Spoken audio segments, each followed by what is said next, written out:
4 years.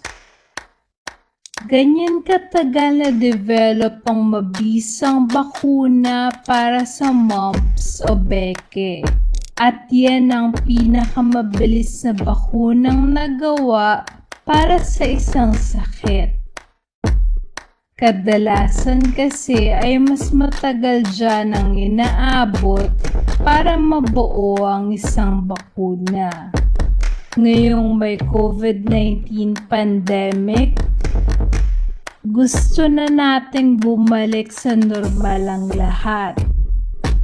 Kaya lahat tayo ay nakaabang kung kailan ba lalabas ang bakuna para dito.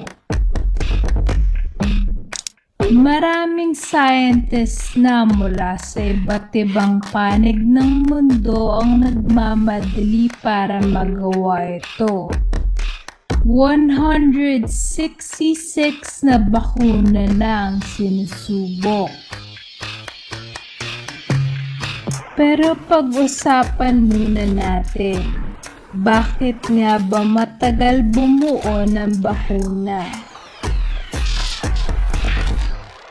May tatlong matrabaho at mahabang prosesong pinagdadaanan ng bakuna. Ito ay exploratory research, testing, at manufacturing.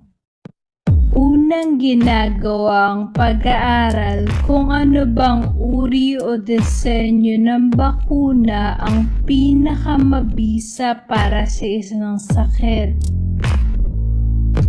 Dahil marami kasing